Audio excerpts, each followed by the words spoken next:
How many of you are here for the first time? More than half. Great.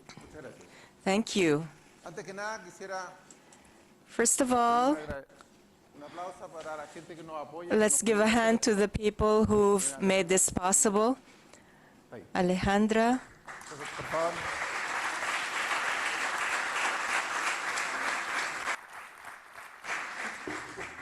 Para quienes no conozcan TED o TEDx Patagonia, TEDx Patagonia es una organización local. Somos nosotros los que organizamos el evento y estamos en relación con TED, and we una organización sin fines de lucro norteamericana, y como parte de los requerimientos And as part of the requirements for us to carry out these events, nos solicitan que they ask us, Espero que hice este video para los que no hablan inglés. Espero que todo el mundo haya conseguido, los que no manejan inglés, que hayan conseguido los audífonos. Lo que dice este video básicamente es que efectivamente esto es un movimiento mundial. this is a world movement, Están por hoy en nuestras manos. and today you are in.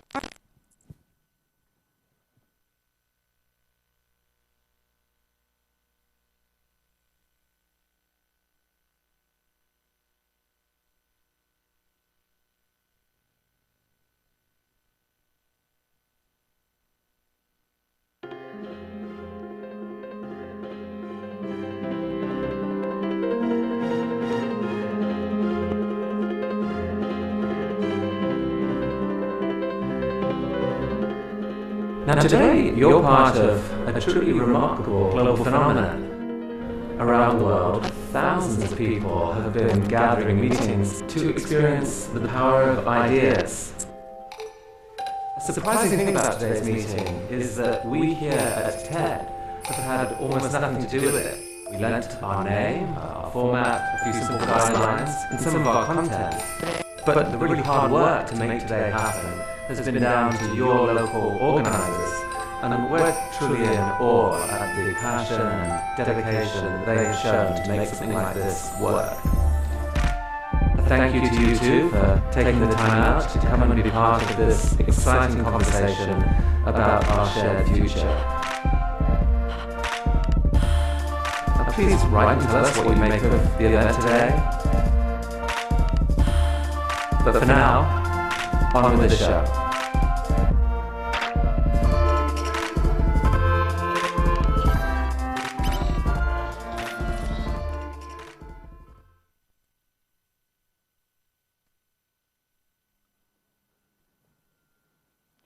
La conversación de hoy versa sobre emprendimiento. Y hoy día estamos en un contexto bastante claro, no solamente en Estados Unidos, sino que en Europa la cosa no está tan obvia. Entonces, quisiera partir con un ejercicio. Levanten la mano los que eso los tiene un poquito nerviosos, miran con incertidumbre para adelante. Levanten la mano. ¿Todos tranquilos? Entonces, la pregunta es, yo les pido que levanten la mano. Algunos lo hacen, otros no lo hacen. La pregunta es, ¿qué pasó? Yo metí un ruido, ¿y qué pasó? Yo digo que lo que pasó fue acción. Yo metí un ruido y ocurrió acción entre un grupo de ustedes. Ustedes no están obligados a levantar la mano cuando yo se los pido. Es un gesto voluntario. Es un gesto de colaboración abierta. La pregunta es, ¿qué pasaría si yo pudiera hacerlo con los 7.163 millones de habitantes del planeta? ¿Cuánta capacidad de acción tengo si yo les puedo pedir a todos ellos que hagan algo y lo hacen? Lo que yo quiero hablar ahora es que yo estoy convencido de que hoy día cualquiera puede hacerlo, y el grave problema que tenemos es que ella lo sabe y nosotros no. Lo que voy a tratar de mostrar en los próximos minutos es que yo debería poder mirar este fenómeno. La pregunta es, ¿será bueno que exista este poder? Algunos opinan que sí. Algunos lo disfrutan. Otros no lo disfrutan tanto. Pero mi punto es que hay algo revolucionario que está ocurriendo. Mi punto es que no somos capaces de entender la manera en que las cosas se mueven. Déjenme darle un ejemplo. ¿Cuántos de ustedes conocen a Blake Ross? Suele sucederme que muy poca gente lo conoce. Sin embargo, no es tan importante el hecho que ustedes no lo conozcan. Lo interesante es que ellos sí lo conocen. Por una razón muy simple. Ellos tenían el monopolio, tenían el 100% del mercado. En su momento, en aquel momento, eran la empresa con más fuerza en el mundo del software, en el planeta. Y de repente vino alguien y les quitó el 25% del mercado. Esto sí lo conocen, ¿no es cierto? La pregunta es, ¿quién hizo esto? Blake Ross. Ahora, lo interesante de esto no es que Blake Ross le haya quitado 25% del mercado a Bill Gates. Lo interesante es que Blake Ross lo hizo a los 19 años. Desde su casa. Lo interesante es que después abandonó el proyecto porque tenía que ir a la universidad. Lo interesante es que no ganó plata en la pasada.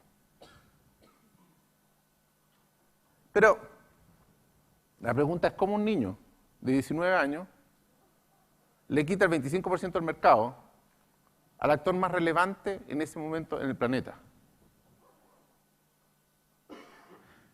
Pero hay una pregunta más interesante. La noche en que Blake Ross subió Firefox a la nube, esa misma noche se bajaron 1 millón de copias. La pregunta es, ¿cuánta gente tiene que saber que él está subiendo esto a la nube para que 1 millón lo baje? ¿5 millones? La pregunta es cómo un niño de 19 años logra que 5 millones de personas en el planeta sepan lo que él está haciendo, lo que va a hacer esta noche. La pregunta es cuánta gente sabe lo que ustedes van a hacer hoy día en la noche. La respuesta en mi caso deben haber como 3 que saben lo que yo voy a hacer hoy día en la noche. Entonces, lo que yo sostengo es que esto requiere una manera de pensar muy distinta. Estamos parados en un planeta muy distinto al planeta al cual estábamos acostumbrados. Entonces, déjenme mostrar esto en la práctica. Internet corre sobre unas cosas llamadas servidores HTTP, en la cual uno de los jugadores es Apache, que en algún momento tuvo 56% del mercado. Lo hizo Brian, que es este tipo simpático de aquí. Lo interesante es que lo hizo a los 21 años. Lo interesante es que Microsoft también le interesaba ese mercado y era minoría en el mercado. Lo interesante es que el software es gratis y que él está jubilado desde los 21.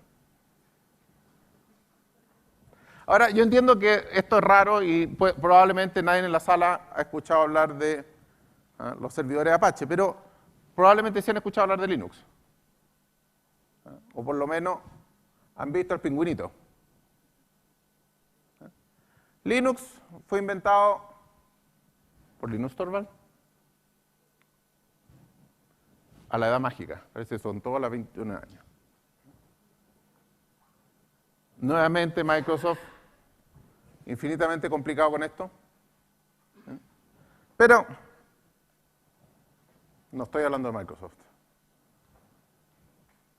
Estoy hablando de la edad. No tengo para qué presentarlo a él.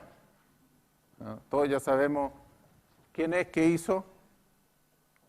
Este ya era senior, partió a los 23. ¿81 billones de dólares? La pregunta es, ¿cómo un niño de 23 años en 4 o 5 años produce 81 mil millones, 81 billones de dólares? Entonces, la verdad pareciera no ser posible. Sin embargo, es. Entonces, hay un fenómeno que se nos olvida todo el rato. Y es que producir esa cantidad de valor no es tan difícil si tengo 750 millones de empleados gratis. Levanten la mano los empleados gratis. ¿Quién trabaja para Facebook aquí? ¿Quién sube la foto? ¿Quién puso el estatus? Llegué al GAM. Todos esos son empleados gratis. Imagínense, hacemos una huelga. Nadie sube nada más a Facebook. Se acabó Facebook. Facebook funciona porque este tipo se paró arriba del escenario, dijo levanten la mano y nosotros levantamos la mano. Porque fue capaz de movilizar 750 millones de personas. Ahora, todavía no ha logrado movilizar 7.000 millones. Quizás no le va a tocar a él, quizás le toca al siguiente. Entonces, cuando yo cuento esta historia, ya sé para dónde se fue la cabeza. Sí, pero esta gente son informáticos. ¿Sí o no? El mundo de la informática son una gente muy rara. Y no necesariamente están así. Esto no lo hizo un informático. La pregunta que tienen aquí es súper simple. ¿Cuál es la polera que se va a vender como pan caliente en la próxima temporada? La polera que se va a vender en la temporada anterior es súper obvia. Esa ya la sabemos. Pero la temporada próxima. Entonces, ¿qué pasa? ¿Cómo me encargo de hablar con la gente, escucharla y saber qué es lo que quieren? Súper simple. Lo que piden aquí es diseñen su propia polera. Polera diseñada por la gente. Pero después, de todos los diseños, ¿cuál le gusta más a la gente? Poleras votadas por la gente. Imprimimos solo las que tengan alta votación. Ahora, si yo compro una polera y me saco una foto con la polera y la subo, entonces me dan una rebaja para la próxima polera. O sea, diseñado por la gente, votado por la gente, modelado por la gente. ¿Cómo no le voy a achuntar a lo que la gente quiere? Esto no lo hizo un informático, lo hizo un diseñador, un poquito más viejo. Ok, no son informáticos, pero sí, por lo que hacen esto, son gente con recursos, obviamente. Entonces, les presento Craig Kielburger. Más bien, en vez de presentarlo yo, voy a dejar que él se presente.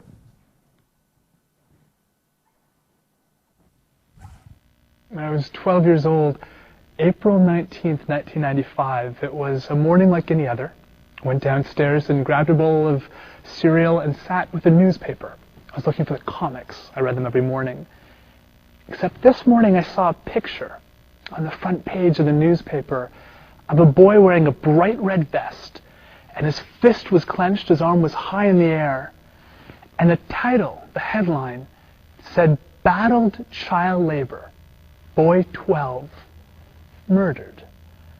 And I was also 12, and so I started reading the story of this young boy in Pakistan named Iqbal Masih. How at the age of 4, his family was so poor, they took out something called a Peshi debt and sold him into slavery. At the age of 10, he escaped and started speaking out against child labor. And at the age of 12, he was riding his bicycle in front of his home when he was shot dead. And I can't remember exactly what ran through my mind at that moment, but I remember I was angry. More than anything else, I ripped the front page off the newspaper and shoved it in my backpack and was riding the bus to school and kept thinking, I have to do something. But I'm 12, I'm only a kid. And when I got to my grade 7 class, holding up that newspaper article, I read the story and said, who will join me? 11 hands went up. Mostly 11 were my friends.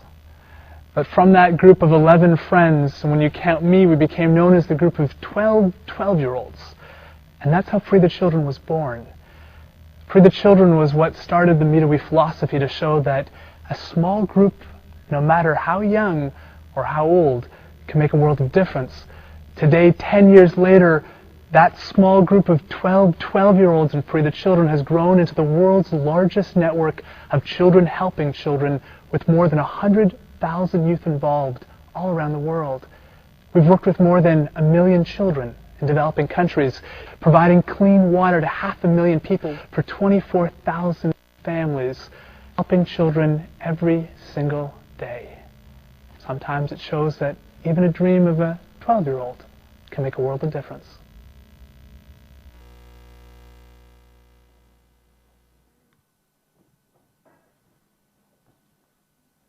No es un problema la gente que tiene recursos. Claramente, a los 12 años, no eran muchos los recursos que tenía. Pero no importa. Yo sé que todavía hay algunos en la sala que dicen, pero son todos hombres. Ok, no hay problema. Le presento a Ana. Entonces, Ana iba con su madre en el auto y vio gente que vivía en la calle. Entonces decidió juntar plata para proveer de hogares a la gente que vivía en la calle. Y armó una fundación, Ladybug Foundation, que es la fundación de la chinita. Ladybug significa chinita. Lo interesante es que tenía 6.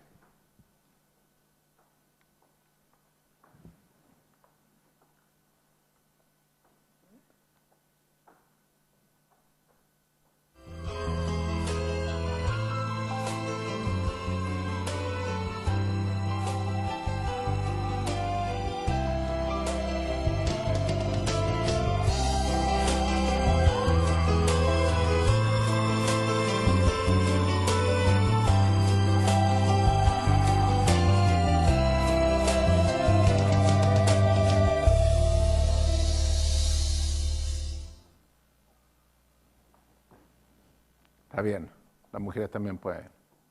Pero tenemos el último recurso. Siempre tenemos este último recurso. Nosotros somos chilenos. Y los chilenos somos distintos. Los chilenos no somos capaces de hacer una movilización masiva de gente para cuidar nuestros propósitos. No somos capaces de usar este nuevo mundo para pedirle a la humanidad completa que levante la mano y que ella lo haga. Lo interesante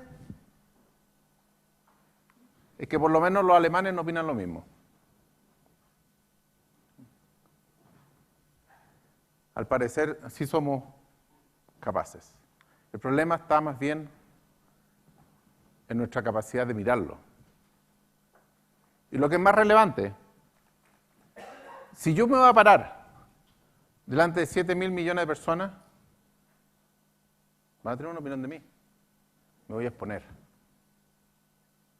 Si yo los quiero convocar a construir mis sueños, a construir aquello que a mí me importa, me van a ver.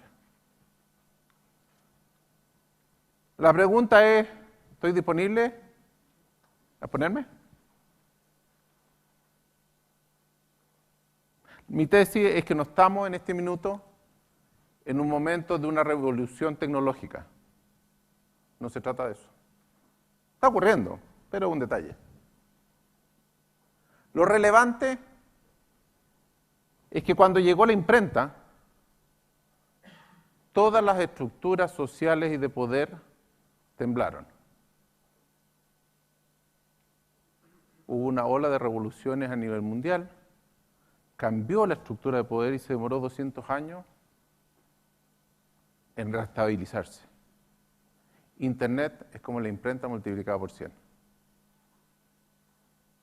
Es una democratización de la capacidad de actuar. Entonces la pregunta es, cuando yo quiero inventar un pedazo del planeta, cuando yo digo hay algo que no me gusta, cuando yo digo hay algo que sí me gustaría que pasara, la pregunta es, ¿lo pienso con mi cabeza? ¿Lo pienso hacer con mis manos? ¿Lo pienso en grupo? Me imagino a mí mismo como parte de algo.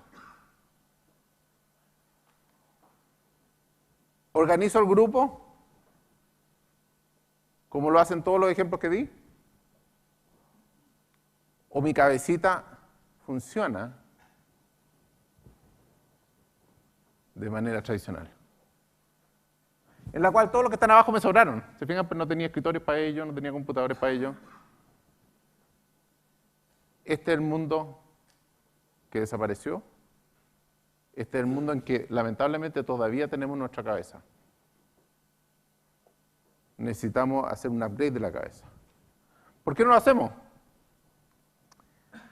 La verdad, tenemos pánico a que se nos pierda el control. Entonces, la invitación hoy día es que ese poder está. Ese poder lo tiene una niña de 6 años, lo tenemos todos los que estamos aquí. La capacidad de utilizar la humanidad para inventar lo que viene, está. Tenemos dos posibilidades. O tomamos el sartén por el mango y hacemos algo que valga la pena, que nos interese, con lo cual estamos comprometidos, o hacemos como que no. Usamos alguna de las frases. Yo, chileno, hombre, no soy informático. Sí. Todas sirven. El punto es que ellos están allí. Están disponibles. Mark Zuckerberg les pidió que levantaran la mano, 750 millones levantaron la mano. La pregunta es, ¿yo le puedo pedir cuántos pueden levantar la mano? El mundo está cambiando a una velocidad infinita, lo está cambiando la gente que es capaz de atrapar esto. ¿Puedo intentar cambiar el mundo solo? La verdad, no se puede. Pero lo interesante es que están ahí. Es cosa de invitarlos a jugar. Lo que vamos a hacer esta mañana es vamos a hablar de emprendimiento. No vamos a decir la verdad, no tenemos la manera correcta. Lo que vamos a hacer es mostrar distintas perspectivas, distintas maneras. Si ustedes salen de aquí con nuevas preguntas, nosotros vamos a ser felices. Muchas gracias.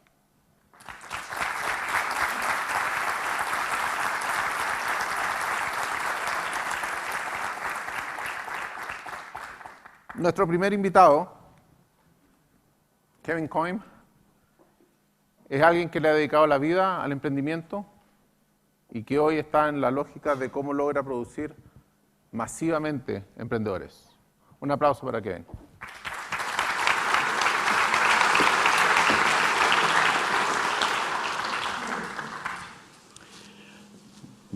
Gracias por esta oportunidad para hablar con ustedes. Porque mi español es un poco malo, quiero hablar en inglés y lo siento.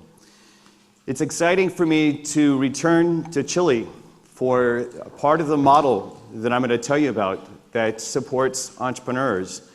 Actually started here in Chile in 2003. I am the founding partner of a technology incubator called Tech Branch Austin. Tech Branch Austin is a model where we work at the earliest stages with technology entrepreneurs, many times before anyone else, like angel investors or other programs, will engage with them. I'm going to talk a little bit about the background about that and how it's changing the world. First off, a little bit of background information so you have a context about myself. I've been involved in 7 tech startups. The last 5, I actually was either the founder or on one of the founding team members. Earlier in my career, I got to work for Steve Jobs at a company called Next. And this whole notion of working and changing the world, Steve actually had this amazing way of truly believing that a group of us could change the world. Creía que un grupo de nosotros podíamos cambiar el mundo. It was my belief Debido that a esto, entrepreneurship yo creía and que technology are ser two of the most emprendedor en la disruptive forces tecnología that can be used for good in the world. Yet, in 2003, I found that there was a problem. My friend Danielle, that we see here in this picture with her son, killed herself. She committed suicide. Se suicidó ella. It threw me into a very difficult part of my time in my life because the question was, how is it possible that I live in a world that we can change so many things through technology and entrepreneurship, yet there's this type of suffering that someone would take her life by her own hand? And how is it possible that with all we can create, all the opportunities we can create, an opportunity was not created for her? I had to look beyond my ideas of just technology and just entrepreneurship. I couldn't just start one more technology startup. I had to do something that would fundamentally change the way these organizations work together. Now, I do believe that technology startups have the tools to change the world. Being a student of Steve Jobs and in my career, and having the opportunity to make so many fundamental changes with my career in things like that, I have no question that at least is a component part. But the difficulty is, I think we do not have enough entrepreneurs driving enough technology startups to really do what is truly possible, even with just this group of people in just this room. The enemy of what is stopping us, in its most simplest terms, we call the Venture Valley of Death. The Venture Valley of Death is responsible for killing more startups than anything else. Many times business people say, well, really it's competition or something else. But the truth be told, when an entrepreneur launches a venture and bleeds all the way through this first part, bleeds cash flow out, many times not having opportunities for funding until this point in the history of the venture, we have to figure out ways of helping those entrepreneurs get across the Venture Valley of Death. And so I set out to look for what are the key models that actually make a difference. Over the last 8 years, I've traveled all over the world, including North and South America, many different locations here in Chile as well as other parts of the world, to look what were the effective models. And what could I take from different places to put together a more powerful model? Now, the model that I came up with, I call enterprise teaming. The idea is, it's about enterprise, which about business. It's about business, but it's about teaming up together. That is, we're working together, just like in olden times. So if I was a farmer and you were a farmer, I'd help you build your barn, and you help me build my barn. It's because we work together that things happen. First example actually comes, though, first insight actually comes from the fact that I actually studied Japanese martial arts for the last 20 years, and for the last 15 years, I studied a martial art called Aikido.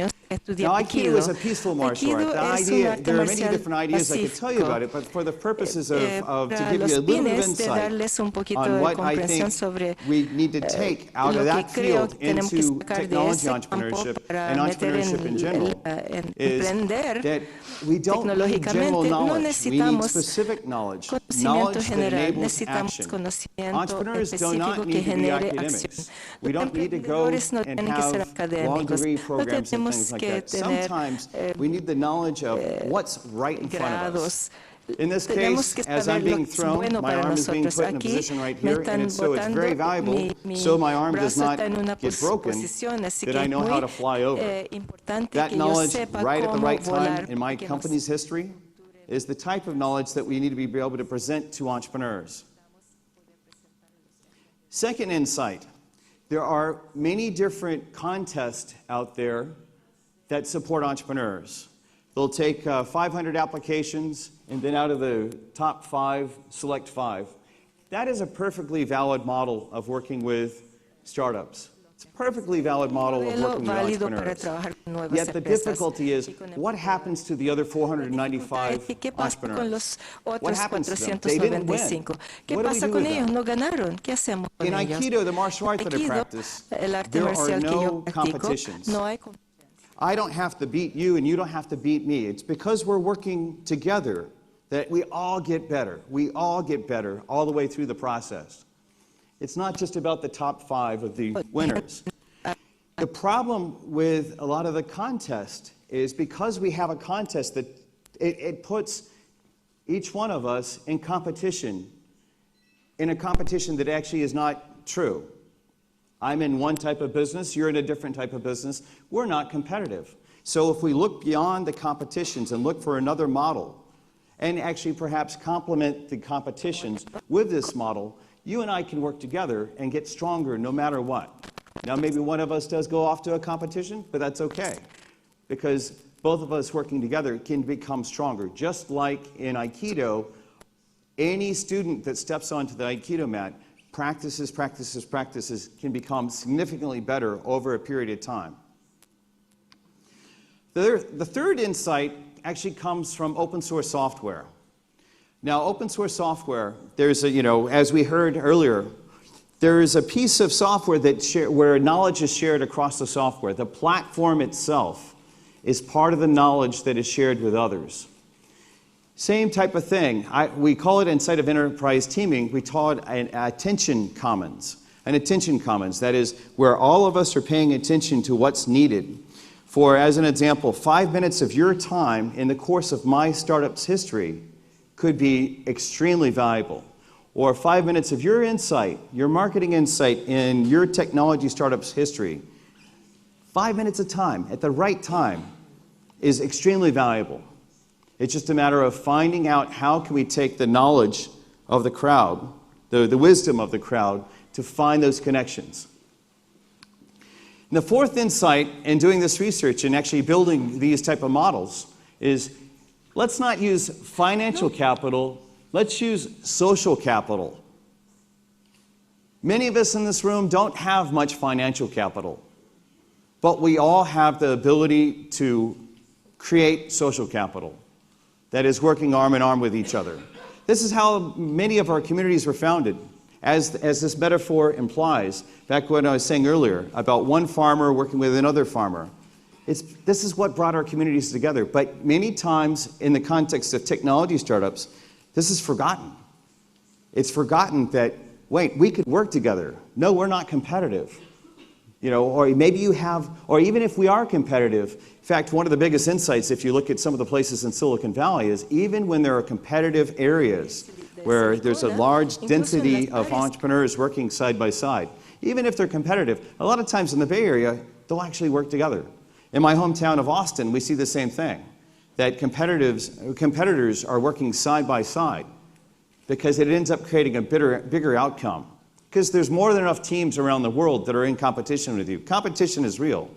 But through using social capital, we can create outcomes that are not possible if we do not have financial capital. And moreover, we can get started much earlier in the venture valley of death, at a time where investors aren't going to touch the startup that we're working on. So what are the results thus far? I'm going to tell you about a few examples about how this model is actually taking off. First off, in Austin, a group of us bound together years ago in 2003 and actually started changing Austin. If you knew about my hometown, there's been many articles in the papers and magazines that say Austin's the best place or one of the best places on the planet to start a company. It's a very exciting place to start companies, but I can tell you it wasn't always this way.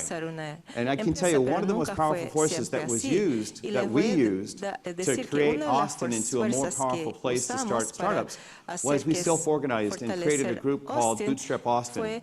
Now, this is a picture of one of my buddies, one of my comrades in arms, who actually, working together, we actually started Bootstrap Austin. But the key secret was what we started, many other people came to, and it was because of the volume of people, over 700 entrepreneurs, that the power of what's there was possible. Secondly, I took the same model and created an incubator out of it. This is the Tech Ranch Austin. In the Tech Ranch, we've now worked with over 300 entrepreneurs directly, and we're quite proud of the fact that many times when entrepreneurs, or 25% of the time when entrepreneurs go through our Venture Forth program, they're getting to first dollars earned during the course of the program, and not consulting dollars, product dollars earned during the course of the program. The notion of using social capital, a lot of times when you don't have financial capital, is what makes this possible. We've actually started building we just recently moved into this building so that we can actually take this to an even higher level than before. But I'd like to tell you one more thing on how we're actually using this model in a whole different way, and this is exciting. This is where things are starting to very much accelerate. A lot of my career has been building Skunkworks. Skunkworks is a startup of sorts in a larger company where actually we need to do disruptive innovation in the larger company. For myself, as an example, when Dell Computer Corporation wanted to go into e-commerce years ago, they hired my little two-person firm to help them build the software that sold the first $2 billion worth of computers. And by the way, I built that in my living room. But the whole idea behind this is this is a Skunkworks. A lot of times, large corporations can't innovate fast enough, so there's this opportunity to start with startups outside of the corporation. In 2009 and 2010, I actually used this model with a Global 100 company. Now, the process was so powerful that the Global 100 company doesn't want me to tell you their name. They had looked at a project and examined that it was going to take 3.5 years to take advantage of this one market opportunity. But they estimated that 3.5 years from now, the market was going to start closing. They said, we can't do this. But they gave us a call and said, is it possible you could do something else with this Skunkworks/enterprise team model that you have? What we did was, around the Tech Ranch, we took 3 different startups. The first one had software that could be repurposed from B2C to B2B. The second one had subject matter expertise in the field that this company is in, or is doing business in. The third one had intellectual property protection, had IP protection for protecting what was built. We didn't collapse the companies together. We actually kept them as separate units. But within 6 months, this format was able to deliver an application that 2 months later was cash flowing to millions of dollars for the Global 100 company. Unheard of productivity, and it's because entrepreneurs know how to move very fast, very cash efficiently, whereas the large company actually had, the Global 100 company had certain needs that could be achieved if they could move fast. So what's coming very soon? Well, one of the exciting things about being back in Chile is we are starting a group in Antofagasta, in the region of Antofagasta, called Atacama 7. Atacama 7 will be using the similar type of model that Bootstrap Austin is, where we're doing peer-to-peer, entrepreneur-to-entrepreneur support to help transform Atacama and Antofagasta in general, the region of Antofagasta. By having entrepreneurs that are able to find each other and work with each other and create social capital, we'll be able to transform what's happening in that part of the world. And secondly, we're taking this beyond that with a project called Region Fertil. The Region Fertil project will be taking the entrepreneurs that are in Atacama 7 and working with industry, of course working with the mining industry and other industry that's in Antofagasta, for making it possible that entrepreneurs will have opportunities that they wouldn't have otherwise. Using these guys' skills to move quickly for problem sets that the large organizations have. And it's time for this. Y es el tiempo para This curve right here says the Esta current curva employment recession. muestra These are all the different recessions that have happened since World War II. en Now World note War that it II. sloped down faster and it's Bajaron, flatter disminuyeron, than any of the other están- recessions luego since hubo World una War II. recesión. This is happening in my country, Esto in the United States, sucedió but it's en affecting los the whole Estados world. Unidos, And pero we see afecta a a lot of todo el uncertainty. mundo y vemos mucha inseguridad. I don't care what the politics No me is. importa lo que You digan can be los on the right políticos, or the pueden left. ser de The izquierda o only de people derecha, that pero are la única prepared gente que to está solve this preparada para problem, and the only resolver people that estos are capable problemas, que of son solving this problem, are the capaces, entrepreneurs. son los So entrepreneurs, emprendedores. we have a Como lot to do. emprendedores tenemos mucho que hacer. Moreover, Además, we need to support our tenemos entrepreneurs. que soportar, If tenemos we can que support ayudar a them, nuestros propios this problem and all the other emprendedores. world Si lo problems hacemos, that we estos have could be problemas y los solved. otros problemas del mundo pueden ser Moreover, resueltos. let's do it together. Además, hagámoslo juntos. You know, as in olden times, when there was a new tiempos territory antiguos, to cuando pioneer había into, we did it nuevos together. territorios que This myth that conquistarse there's hacían a juntos, standalone este entrepreneur that mito can change the world, just him or herself, del is not emprendedor que true. solo puede hacer las cosas It's when solo, the no es community verdad. Es cuando la comes together, comunidad se supports their junta entrepreneurs, y collaborates, se that we can apoyan, actually se create colaboran, opportunities that wouldn't be podemos there otherwise. crear We're oportunidades building a que no se worldwide pueden hacer en network of otras entrepreneurs formas. to do this type of work Este together, es el tipo and de I'm trabajo excited que to tenemos say que that we're hacer starting y here, tenemos que decir taking que the model that I tenemos que started in empezar Chile ahora. and in Austin and taking it to Podemos Antofagasta, empezar con los modelos and I'm que excited estoy to see lanzando where we'll acá be en able to take it from here. Antofagasta. Thank you for your En time. Antofagasta, tome su tiempo.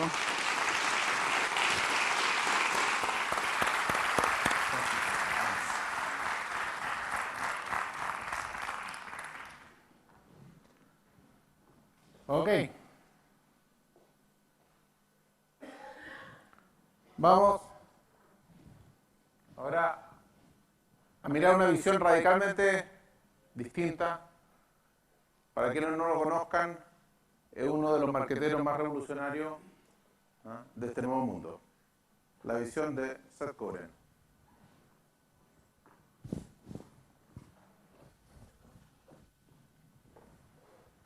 Ah.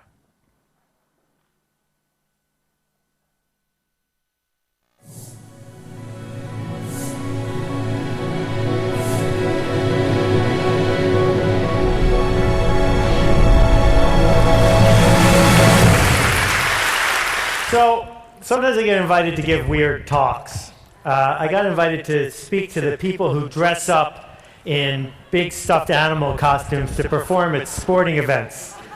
Unfortunately, I couldn't go, but it got me thinking about the fact that these guys, at least most of them, know what it is that they do for a living. What they do is they dress up as stuffed animals and entertain people at sporting events.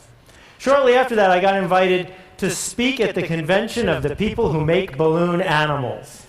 And again, I couldn't go, but it's a fascinating group. They make balloon animals. There's a big schism between the ones who make gospel animals and porn animals. But they do a lot of really cool stuff with balloons. Sometimes they get in trouble, but not often. And the other thing about these guys is they also know what they do for a living. They make balloon animals. But what do we do for a living? What exactly do the people watching this do every day? And I want to argue that what we do is we try to change everything. That we try to find a piece of the status quo, something that bothers us, something that needs to be improved, something that's itching to be changed, and we change it. And we try to make big, permanent, important change. But we don't think about it that way, and we haven't spent a lot of time talking about what that process is like.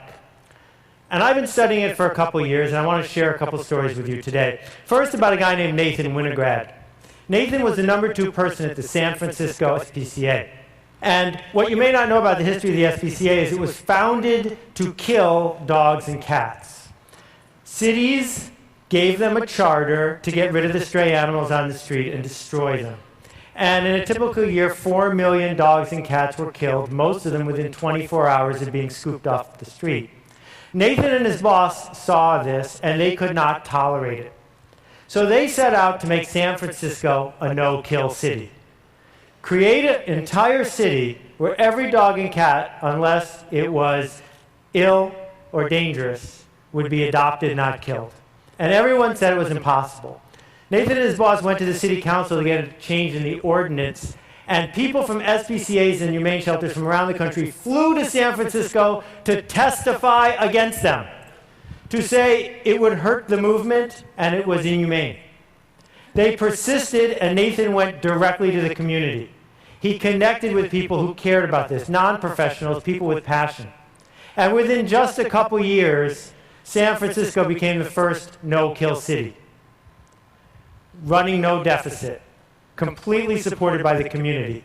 Nathan left and went to Tompkins County, New York, a place as different from San Francisco as you can be and still be in the United States. And he did it again. He went from being a glorified dog catcher to completely transforming the community. And then he went to North Carolina and did it again. And he went to Reno and he did it again.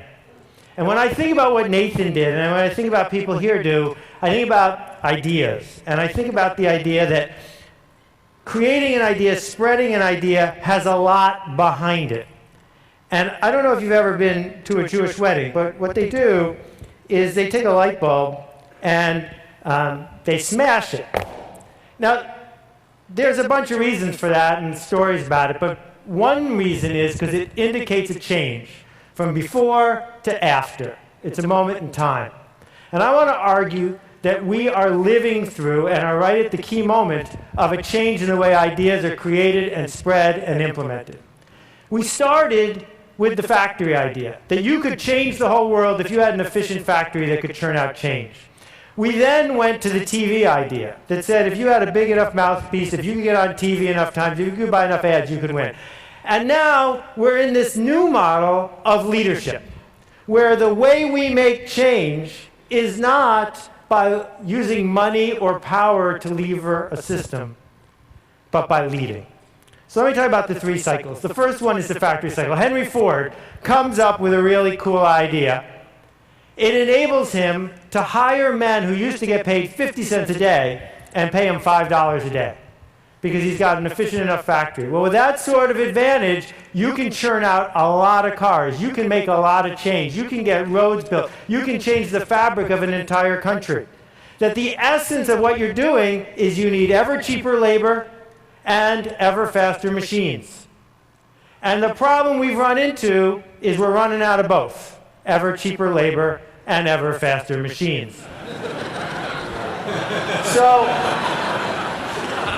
we shift gears for a minute and say, I know, television, advertising, push, take a good idea and push it on the world. I have a better mousetrap, and if I can just get enough money to tell enough people, I'll sell enough. And you can build an entire industry on that.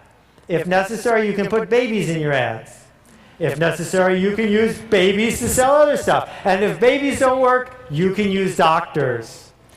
But be careful, because you don't want to get an unfortunate juxtaposition when you're talking about one thing instead of the other. This model requires you to act like the king, like the person in the front of the room throwing things to the peons in the back. That you are in charge and you're going to tell people what to do next. That, you know, the quick little diagram of it is you're up here and you are pushing it out to the world. This method, mass marketing, requires average ideas, because you're going to the masses, and plenty of ads. What we've done as spammers is tried to hypnotize everyone into buying our idea, hypnotize everyone into donating to our cause, hypnotize everyone into voting for our candidate. And unfortunately, it doesn't work so well anymore either. But there's good news around the corner, really good news. I call it the idea of tribes. What tribes are is a very simple concept that goes back 50,000 years. It's about leading and connecting people and ideas. And it's something that people have wanted forever.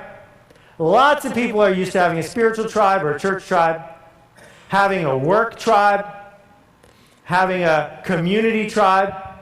But now, thanks to the internet, thanks to the explosion of mass media, thanks to a lot of other things that are bubbling through our society around the world, tribes are everywhere. The internet was supposed to homogenize everyone by connecting us all. Instead, what it's allowed is silos of interest. So you got the red hat ladies over here, you got the red hat triathletes over there. You got the organized armies over here. You got the disorganized rebels over here. You got people in white hats making food and people in white hats sailing boats. The point is that you can find Ukrainian folk dancers and connect with them because you want to be connected. That people on the fringes can find each other, connect, and go somewhere. Every town that has a volunteer fire department understands this way of thinking.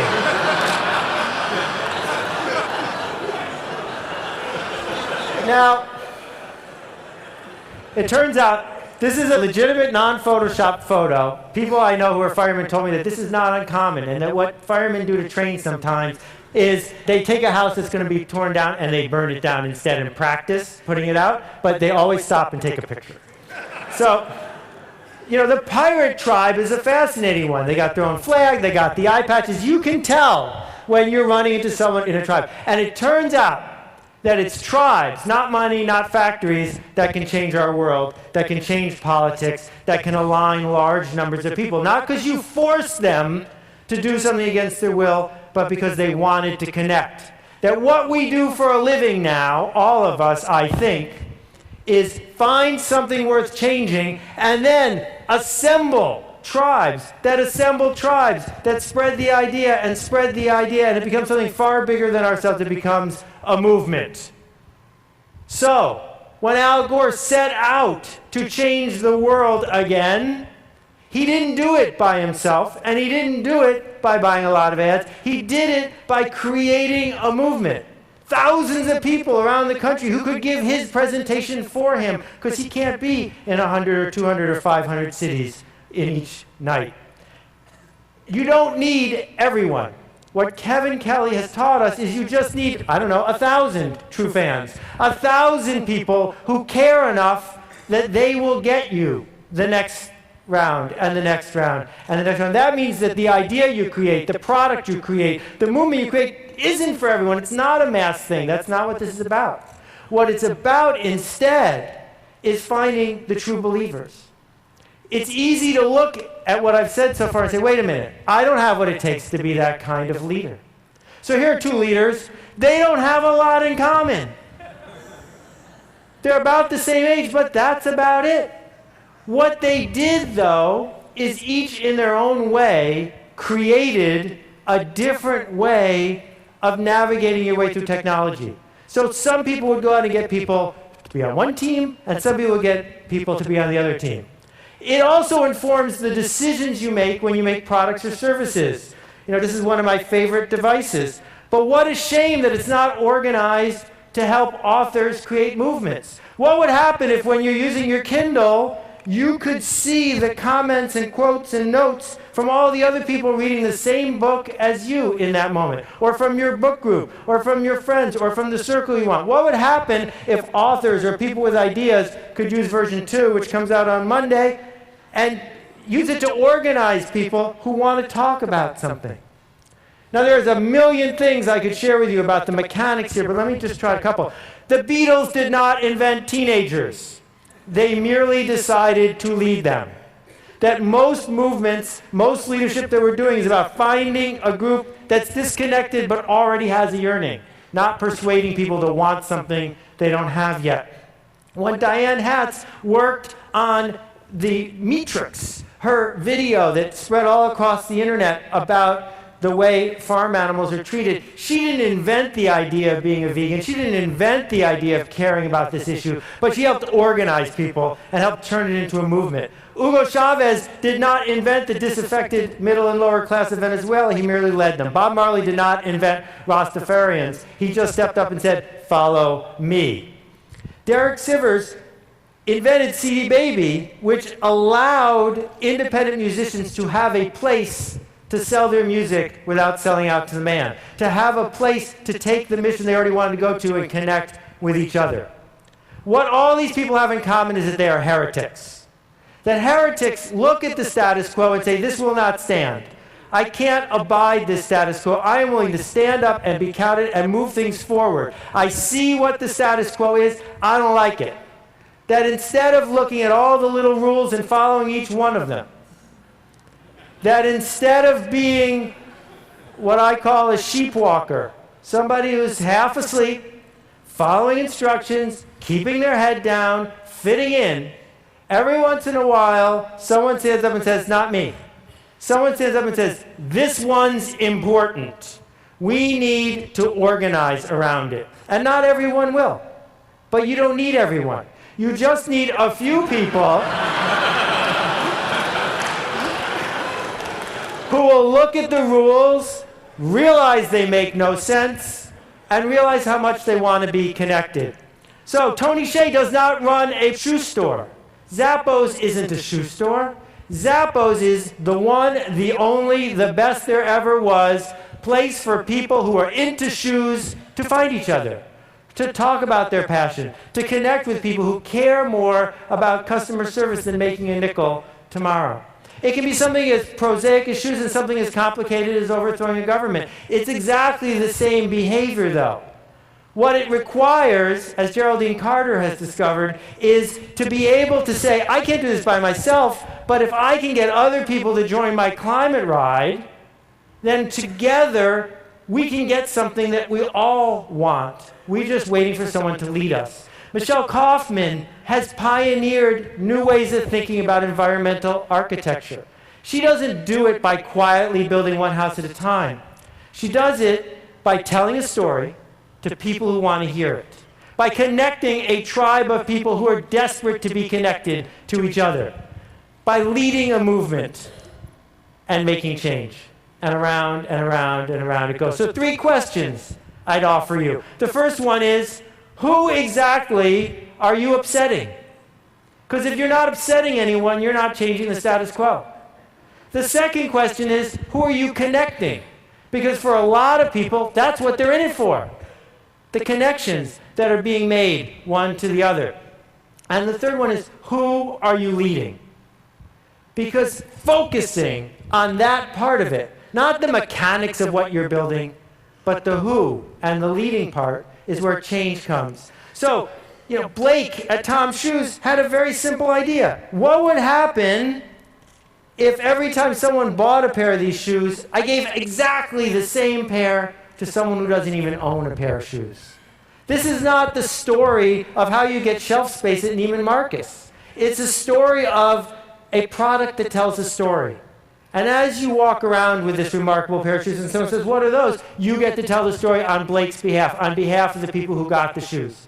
And suddenly it's not 1 pair of shoes or 100 pairs of shoes, it's tens of thousands of pairs of shoes. My friend Red Maxwell has spent the last 10 years fighting against juvenile diabetes. Not fighting the organization that's fighting it, fighting with them, leading them, connecting them, challenging the status quo because it's important to him. And the people he surrounds himself with need the connection. They need the leadership. It makes a difference. You don't need permission from people to lead them. But in case you do, here it is. They're waiting, we're waiting for you to show us where to go next. So here's what leaders have in common. The first thing is they challenge the status quo. They challenge what's currently there. The second thing is they build a culture. A secret language, a 7-second handshake, a way of knowing that you're in or out. They have curiosity about the people in the tribe, curiosity about outsiders. They're asking questions. They connect people to one another. Do you know what people want more than anything? They want to be missed. They want to be missed the day they don't show up. They want to be missed when they're gone. And tribe leaders can do that. And it's fascinating because all tribe leaders have charisma, but you don't need charisma to become a leader. Being a leader gives you charisma. And if you look and study the leaders who have succeeded, that's where charisma comes from the leading. And finally, they commit. They commit to the cause, they commit to the tribe, they commit to the people who are there. So I'd like you to do something for me, and I hope you'll think about it before you reject it out of hand. What I want you to do, it only takes 24 hours, is create a movement. Something that matters. Start. Do it. We need it. Thank you very much. I appreciate it. Thank you.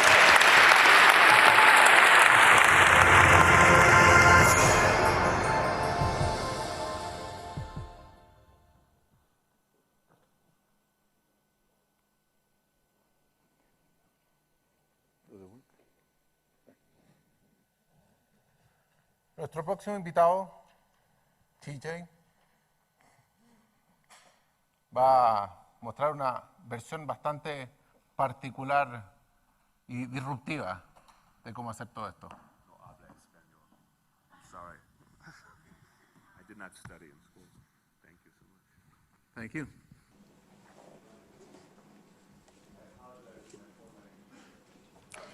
El micrófono, no tiene encendido el micrófono. No puedo traducir, no tiene el micrófono.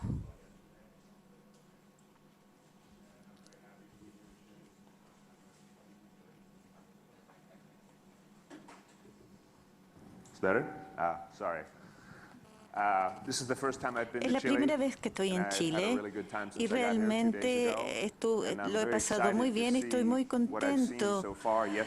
Lo que he visto ayer, había mucha gente, hoy también hay mucha gente aquí, es bastante increíble. Les voy a tomar una foto porque tanta gente junta, es increíble. Vengo de California también, vivo en Silicon Valley. I've been an entrepreneur for 20 He years. sido un emprendedor hace 20 años ya. He tenido varios negocios I wanted to share with you y quisiera compartir con ustedes algunas cosas. La primera cosa que encontré es que realmente soy un fracaso. He fracasado muchas más veces que la gente que conozco. Hay gente que me pregunta consejos y yo le digo, no sé lo que te puedo decir de lo que hay que hacer, pero puedo contarte lo que no hay que hacer. Así que hoy voy a contarles lo que no hay que hacer, que es lo que he hecho en estos 20 años. La cosa positiva de esto es que cada mala decisión que tomé, tengo muy buenas historias para contarles respecto a eso. Hablen con él es muy divertido, es un idiota, dice mi familia. Así que bueno, ese es el punto positivo. La primera cosa es que renuncie cuando la cosa se ponga difícil. Esto es muy importante. Cuando yo era jovencito, me encantaba vender todo. Muchas cosas eran legales. Bueno, depende de la región en que estaba. Pero yo vendía bombones, dulces, fuegos artificiales, t-shirts, pasto, removía la nieve. Estaba en Washington D.C. hay mucha nieve, por eso me moví a California, de hecho. Y cuando yo era muy joven, un amigo de mi papá compró el primer Apple Computer y me obsesioné con los computadores.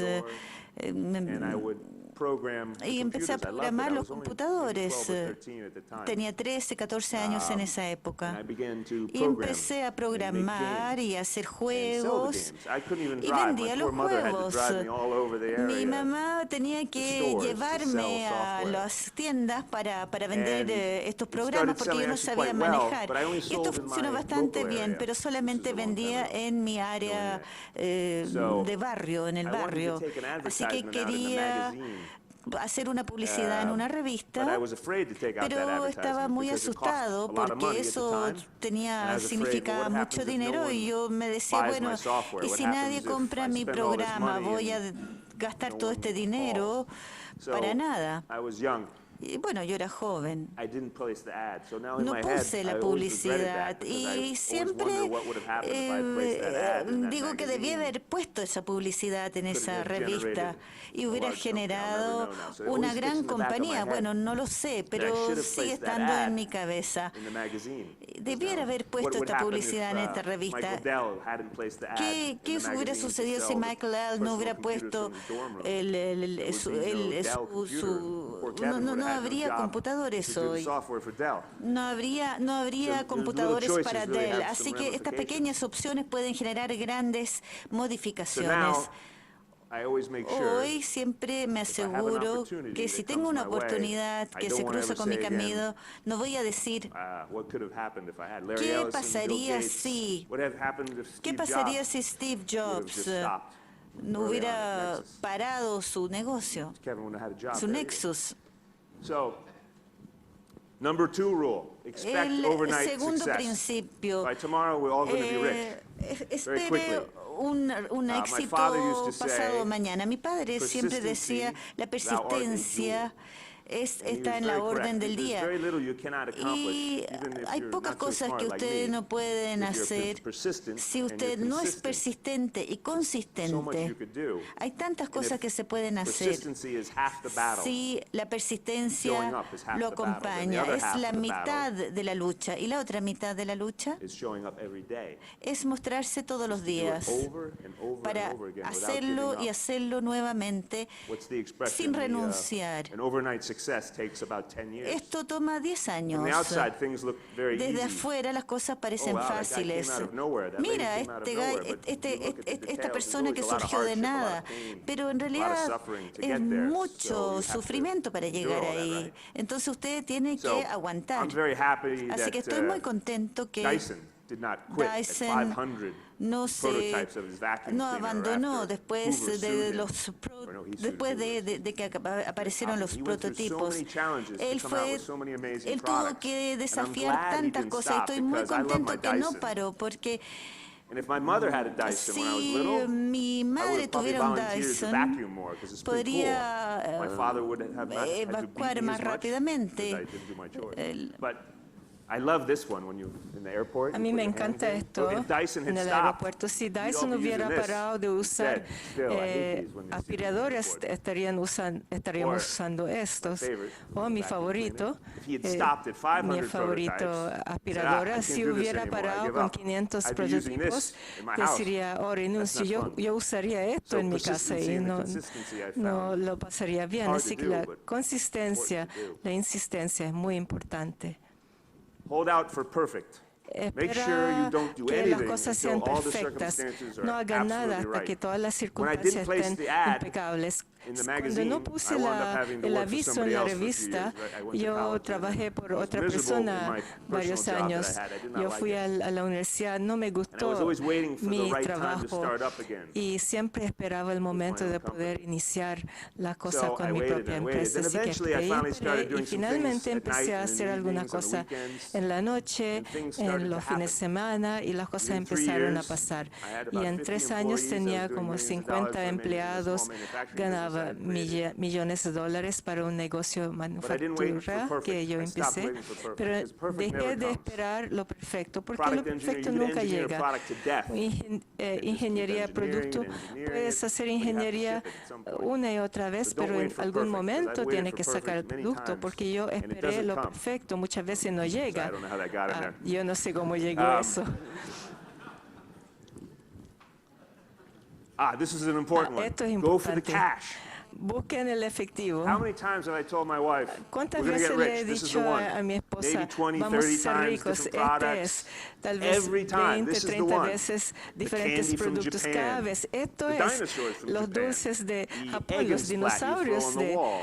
Had all these- Japón, had las so cosas many que different products. There must uno have been 20. And I tira, always lanza a focused la on the pared. product, how much I Siempre could me sell. enfoco Pet en el rock, I'm going to sell producto, a million of these every time. cuántos puedo vender, still o have millones puedo vender de maybe este Petrol. 50,000 Todavía tengo dinosaurs 50,000 in my basement. dinosaurios en mi sótano.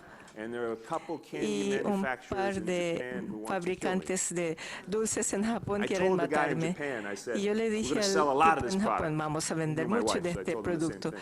Incluso We're a gonna mi sell a lot of mujer this product. le dije lo mismo. I Vamos a anticipate vender this much. mucho de I'm este gonna order one big producto. 40-foot Anticipo container. X. I got him so excited, Yo he compré made un 2 40-foot contenedor de 4 hopes that the next one pies I would order very soon. cuadrados, y él 10 hizo years later, he 2 still has that contenedores, 40-foot container in y Japan, 10 so años después he doesn't todavía like él me a tiene lot. el It wasn't my contenedor fault, en though. I didn't tell him to Japón, make that así extra que no container. le caigo muy bien. When I have the businesses where I Cuando tengo los concentrate negocios on the donde money, me I was not enfoco happy. en el I dinero, still no have some of estaba those feliz. businesses. Todavía tengo And esos negocios. when you focus on the Y money cuando like te that, enfocas en el dinero de esa forma, in the long run, a la larga, it doesn't make me happy.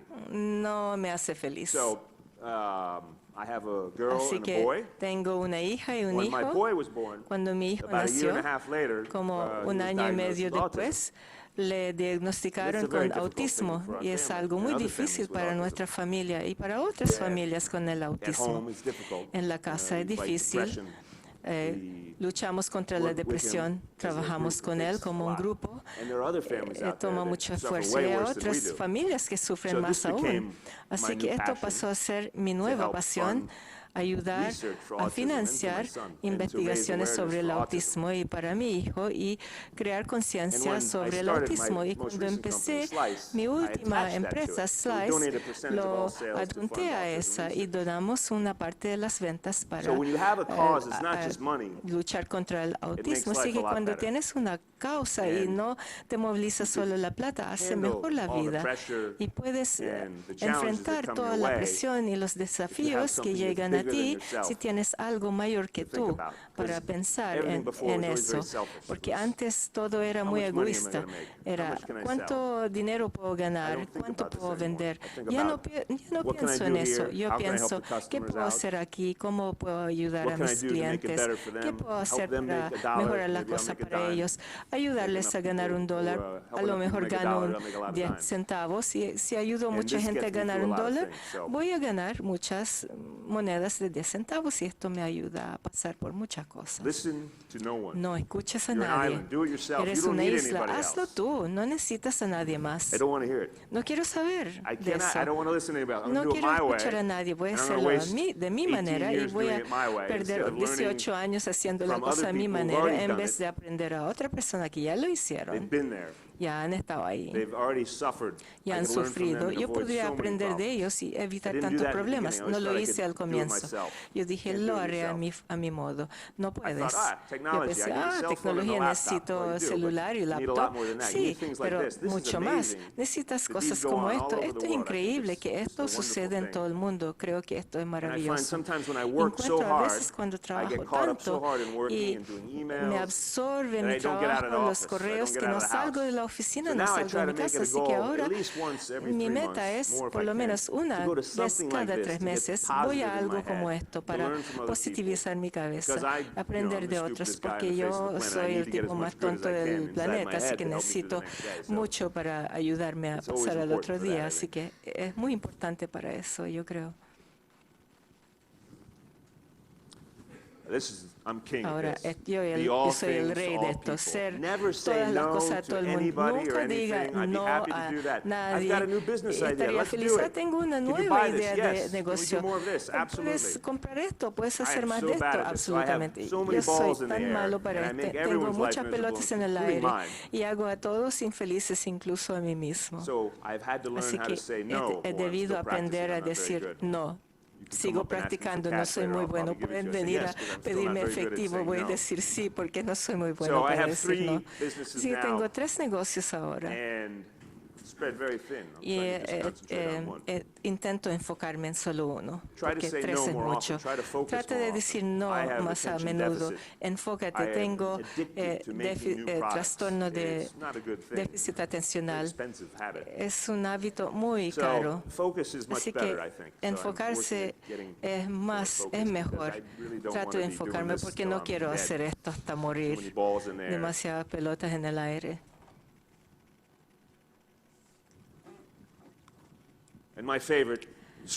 Y mi favorito, a la mierda la humanidad, concentrémonos en nosotros otra vez. Esto es lo más importante. Y demoré muchos años para entender esto. Tiene que ver con lo anterior también. Pero las pequeñas cosas que hacemos tienen mucho efecto. Sobre todo ahora, globalmente, es increíble.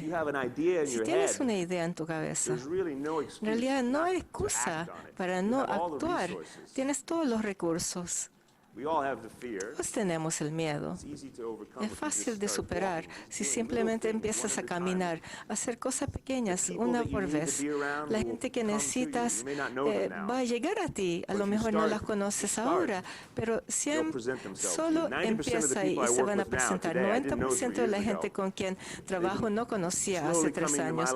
Han estado entrando en mi vida paulatinamente porque la acción los atrae. Tienes tanta cosa en tu cabeza que solo tú Somebody podías asked me yesterday, hacer. I'm afraid to Alguien tell me people preguntó some of my ayer, ideas tengo because miedo they de might contar steal mis them. ideas a la gente No one's porque going to steal pueden your idea. robarlas. It's your Nadie va idea. a You're the only one robar who tu has the idea. passion to go Es after tu it, to do idea. it. Solo tú What tienes you la do pasión now para salir can a hacer affect algo so al many respecto. people in Lo que positive haces ways. ahora puede What you afectar a la don't gente do now positivamente. will Lo que never no help haces anybody. ahora nunca You va a have to ayudar do a it. nadie. Tienes que Humanity needs hacerlo. La entrepreneurs. humanidad No necesita a los change comes emprendedores. No without llega someone el starting cambio it. sin And the que best way alguien I lo know eche a of andar. to create Y la change mejor is manera through que yo conozco entrepreneurship, and para that's why everyone's hacer here, and cambios that's es why all these go ser on all over the emprendedor. world. Y es por eso que So estamos my aquí, por challenge eso is, que if you estos have that eventos idea, suceden en todo el start mundo. today. Así que Just mi one little desafío a thing ti, every si day, and tienes you'll see it. It'll una come. idea, It'll come. empieza hoy. And Si make sure haces you don't cosas, do van a anything llegar I've las done over cosas. the past Y 20 years, and you'll asegúrense be de que much no better off. hayan hecho nada de lo que Thank you haya very much. hecho en los últimos 20 años. Van a estar mejor. Gracias.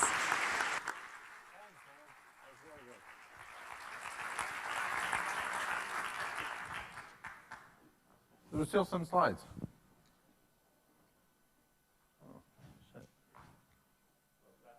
Yeah. Ok. Cuando hablamos de emprendimiento,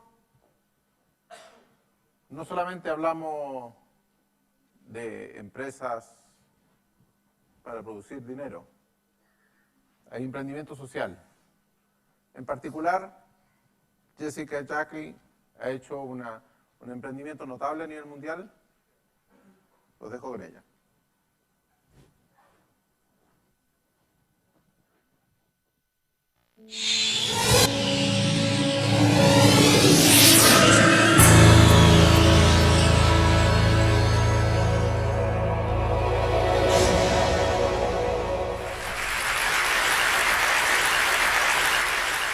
The stories we tell about each other matter very much. The stories we tell ourselves about our own lives matter. And most of all, I think the way that we participate in each other's stories is of deep importance. I was 6 years old when I first heard stories about the poor. Now, I didn't hear those stories from the poor themselves. I heard them from my Sunday school teacher and Jesus, kind of by my Sunday school teacher. I remember learning that people who were poor needed something material, food, clothing, shelter, that they didn't have. And I also was taught, coupled with that, that it was my job, this classroom full of 5 and 6 year old children, it was our job, apparently, to help. This is what Jesus asked of us. And then that he said, what you do for the least of these, you do for me. Now, I was pretty psyched. I was very eager to be useful in the world. I think we all have that feeling. And also it was kind of interesting that God needed help. That was news to me, and it felt like it was a very important thing to get to participate in. But I also learned very soon thereafter that Jesus also said, and I'm paraphrasing, the poor would always be with us. This frustrated and confused me. I felt like I had been just given a homework assignment that I had to do, and I was excited to do, but no matter what I would do, I would fail. So I felt confused, a little bit frustrated and angry, like maybe I'd misunderstood something here, and I felt overwhelmed. And for the first time, I began to fear this group of people and to feel negative emotion towards a whole group of people. I imagined in my head a kind of long line of individuals that were never going away, that would always be with us. They were always going to ask me to help them and give them things, which I was excited to do, but I didn't know how it was going to work. And I didn't know what would happen when I ran out of things to give, and especially if the problem was never going away. In the years following, the other stories I heard about the poor growing up were no more positive. For example, I saw pictures and images frequently of sadness and suffering. I heard about things that were going wrong in the lives of the poor. I heard about disease. I heard about war. They always seemed to be kind of related. And in general, I got this sort of idea that the poor in the world, lived lives that were wrought with suffering and sadness, devastation, hopelessness. And after a while, I developed what I think many of us do, this predictable response, where I started to feel bad every time I heard about them. I started to feel guilty for my own relative wealth, because I wasn't doing more, apparently, to make things better. And I even felt a sense of shame because of that. And so, naturally, I started to distance myself. I stopped listening to their stories quite as closely as I had before, and I stopped expecting things to really change. Now, I still gave. On the outside, it looked like I was still quite involved. I gave of my time and my money. I gave when solutions were on sale. Cost of a cup of coffee can save a child's life, right? I mean, who can argue with that? I gave when I was cornered, when it was difficult to avoid. And I gave, in general, when the negative emotions build up enough that I gave to relieve my own suffering, not someone else's. But truth be told, I was giving out of that place, not out of a genuine place of hope and excitement to help and of generosity. It became a transaction for me, became sort of a trade. I was purchasing something, I was buying my right to go on with my day and not necessarily be bothered by this bad news. And I think the way that we go through that sometimes can, first of all, disembody a group of people, individuals out there in the world, and it can also turn into a commodity, which is a very scary thing. So as I did this, and as I think many of us do this, we kind of buy our distance, we buy our right to go on with our day. I think that exchange can actually get in the way of the very thing that we want most. It can get in the way of our desire to really be meaningful and useful in another person's life, and in short, to love. Thankfully, a few years ago, things shifted for me because I heard this gentleman speak, Dr. Muhammad Yunus.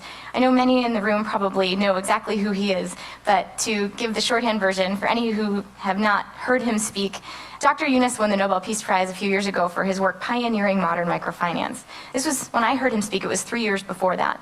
But basically, microfinance, this is new too as well, think of that as financial services and products for the poor. Think of all the things you get at your bank and imagine those products and services tailored to the needs of someone living on a few dollars a day.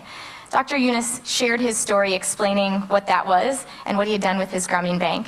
He also talked about, in particular, micro-lending, which is a tiny loan that could help someone start or grow a business. Now, when I heard him speak, it was exciting for a number of reasons. First and foremost, I learned about this new method of change in the world that, for once, showed me maybe a way to interact with someone and to give, to share of a resource in a way that wasn't weird and didn't make me feel bad.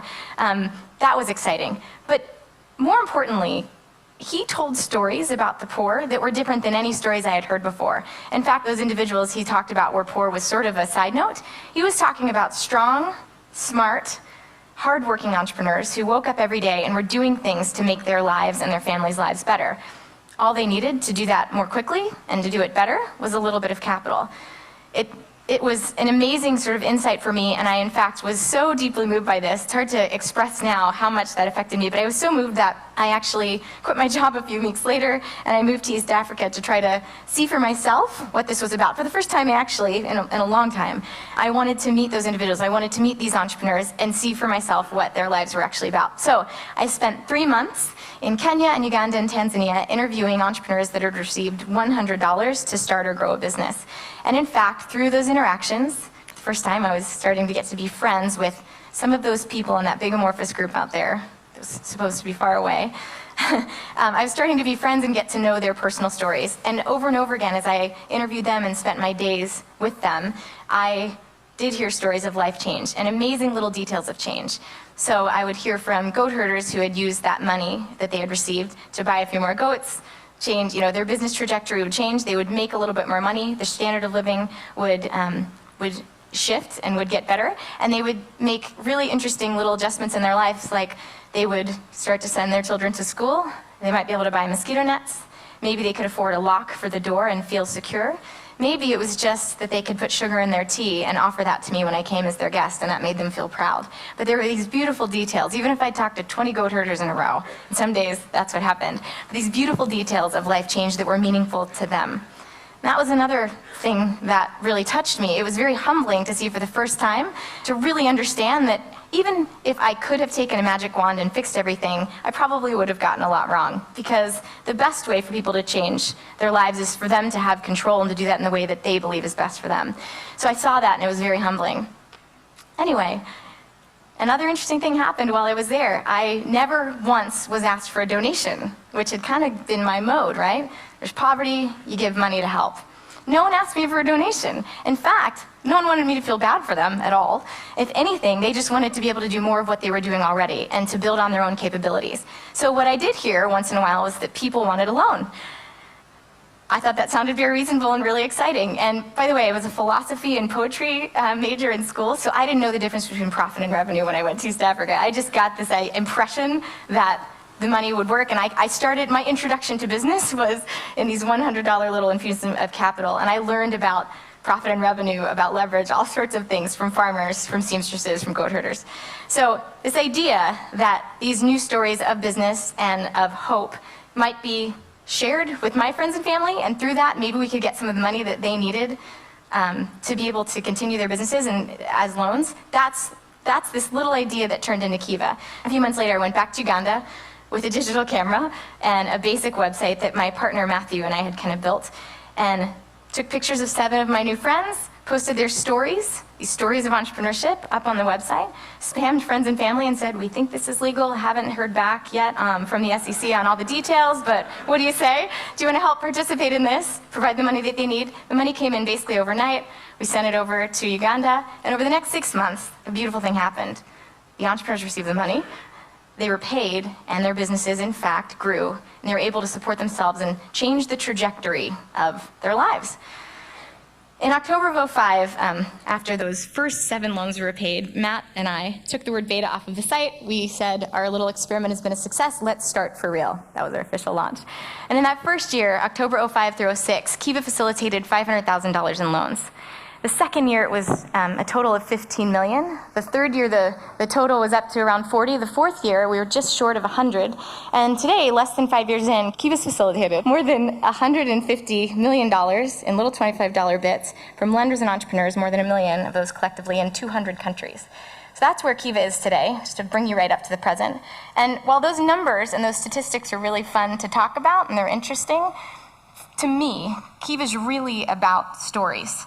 It's about retelling the story of the poor, and it's about giving ourselves an opportunity to engage that validates their dignity, validates a partnership relationship, not a relationship that's based on, the traditional sort of donor-beneficiary weirdness that can happen, but instead a relationship that can promote respect and hope and this optimism that together we can move forward. So what I hope is that not only can the money keep flowing back and forth with Kiva, that's a very positive and meaningful thing, but I hope that Kiva can blur those lines, like I said, between the traditional kind of rich and poor categories that we're taught to see in the world, this false dichotomy of us and them, have and have not. I hope that Kiva can blur those lines, because as that happens, I think we can feel free to interact in a way that's more open and more just and more creative, to engage with each other and to help each other. Imagine how you feel when you see somebody on the street who is begging and you're about to approach them. Imagine how you feel. And then imagine the difference when you might see somebody who has a story of entrepreneurship and hard work, who wants to tell you about their business. Maybe they're smiling and they want to talk to you about what they've done. Imagine if you're speaking with somebody who's growing things and making them flourish. Somebody who's using their talents to do something productive. Somebody who has built their own business from scratch. Someone who is surrounded by abundance, not scarcity, who's in fact creating abundance. Somebody with full hands, with something to offer, not empty hands, asking for you to give them something. Imagine if you could hear a story that you didn't expect of somebody who wakes up every day and works very, very hard to make their life better. These stories can really change the way that we think about each other. And if we can catalyze a supportive community to come around these individuals and to participate in their story by lending a little bit of money, I think that can change the way we believe in each other and each other's potential. Now, for me, Kiva is just the beginning, and as I look forward to what is next, it's been helpful to reflect on the things I've learned so far. The first one is, as I mentioned, entrepreneurship was a new idea to me. Kiva borrowers, as I interviewed them and got to know them over the last few years, have taught me what entrepreneurship is, and I think at its core, it's deciding that you want your life to be better, you see an opportunity, and you decide what you're going to do to try to seize that. In short, it's deciding that tomorrow can be better than today, and going after that. Second thing that I've learned is that loans are a very interesting tool for connectivity. So they're not a donation, maybe it doesn't sound that much different, but in fact, when you give something to someone and they say thanks and let you know how things go, that's one thing. When you lend them money and they slowly pay you back over time, you have this excuse to have an ongoing dialogue. This continued attention, this ongoing attention is a really big deal to build different kinds of relationships among us. And then third, from what I have heard from the entrepreneurs I've gotten to know, when all else is equal, given the option to have just money to do what you need to do, or money plus the support and encouragement of a global community, people choose the community plus the money. That's a much more meaningful combination, a more powerful combination. So with that in mind, this particular insight has kind of led to the things that I'm working on now. I see entrepreneurs everywhere now that I'm tuned into this. And one thing that I've seen is there are a lot of supportive communities that already exist in the world. With social networks, it's an amazing way growing the number of people that we all have around us in our own supportive communities rapidly. And so as I've been thinking about this, I've been wondering, how can we engage these supportive communities to catalyze even more entrepreneurial ideas and to catalyze all of us to make tomorrow better than today, right? As I've researched kind of what's going on in the United States, a few interesting little insights have come up. So one is that, of course, as we all might expect, many small businesses in the US and all over the world still need money to grow and to do more of what they want to do, or they might need money during a hard month. But there's always a need for resources close by. Another thing is, it turns out those resources don't usually come from the places you might expect. Banks, venture capitalists, other organizations and support structures, they come from friends and family. Some statistics say 85% or more of funding for small businesses comes from friends and family. That's around $130 billion a year. It's a lot. And third, so as people are doing this friends and family fundraising process, it's very awkward. People don't know exactly what to ask for, how to ask, what to promise in return, even though they have the best of intentions and want to thank those people that are supporting them. So, to harness the power of these supportive communities in a new way and to allow entrepreneurs to decide for themselves exactly what that financial exchange should look like, exactly what fits them and the people around them. This week, actually, we're quietly doing a launch of ProFounder, which is a crowdfunding platform for small businesses to raise what they need through investments from their friends and family. And it's investments, not donations, not loans, but investments that have a dynamic return. So the mapping of participating in the story, it actually flows with the up and down. So in short, it's a do-it-yourself tool for small businesses to raise these funds. What you can do is go onto the site, create a profile, create investment terms in a really easy way. We make it really, really simple for me as well as anyone else who wants to use the site. And we allow entrepreneurs to share a percentage of their revenues. They can raise up to $2 million from an unlimited number of unaccredited, unsophisticated investors, everyday people, heaven forbid. And then they can share those returns over time. Again, whatever terms they set.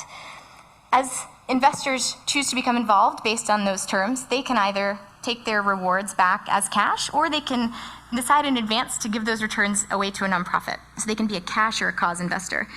It's my hope that this kind of tool can show anybody who has an idea a path to go do what they want to do in the world and to gather the people around them that they already have, the people that know them best and that love them and want to support them, to gather them to make this happen. So that's what I'm working on now. And to close, I just want to say, look, these are tools. Right now, ProFounder's right at the beginning, and it's very palpable. It's very clear to me that it's just a vessel. It's just a tool. What we need are for people to care, to actually go use it, just like they've cared enough to use Kiva to make those connections. But the good news is, I don't think I need to stand here and convince you to care. I'm not even going to try. I don't think, even though we often hear the ethical and moral reasons, the religious reasons, here's why caring and giving will make you happier. I don't think we need to be convinced of that. I think we know. In fact, I think we know so much, and that it's such a reality that we care so deeply that in fact what usually stops us is that we're afraid to try and to mess up because we care so very much about helping each other and being meaningful in each other's lives. So what I think I can do today, the best thing I can give you, I've given you my story, which is the best I can do.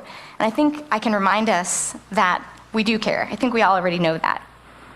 And I think we know that love is resilient enough for us to get out there and try. Just a sec.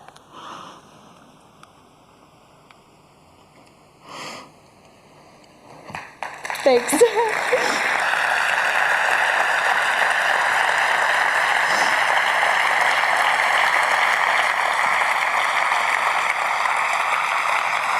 Thanks. For me, the best way to be inspired to try is to stop and to listen to someone else's story. And I'm grateful that I've gotten to do that here at TED. And I'm grateful that whenever I do that, guaranteed, I am inspired. I am inspired by the person that I'm listening to. And I believe more and more every time I listen in that person's potential to do great things in the world and in my own potential to maybe help. And that, forget the tools, forget the moving around of resources, that stuff's easy. Believing in each other, really being sure when push comes to shove that each one of us can do amazing things in the world, that is what can make our stories into love stories and our collective story into one that continually perpetuates hope and good things for all of us. So that, this belief in each other, knowing that without a doubt, and practicing that every day in whatever you do, that's what I believe will change the world and make tomorrow better than today. Thank you.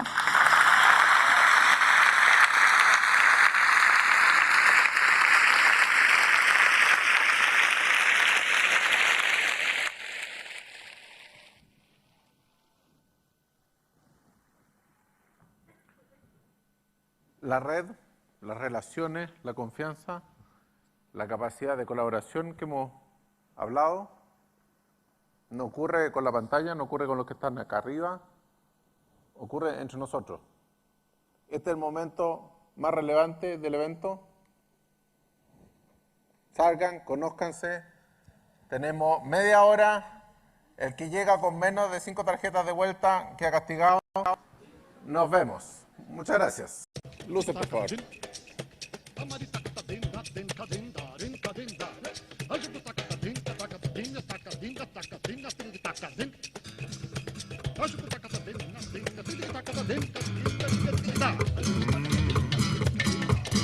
Caravan is coming, old guitars are strumming. Chief is sitting high with gold across the chest. I'm just a little child, I don't even own a guitar, but mama, they got girl that I love the best. Lela, lela, lela, lela palatute, Chaskana meres, merava palalate. Lela, lela, lela, lela palatute.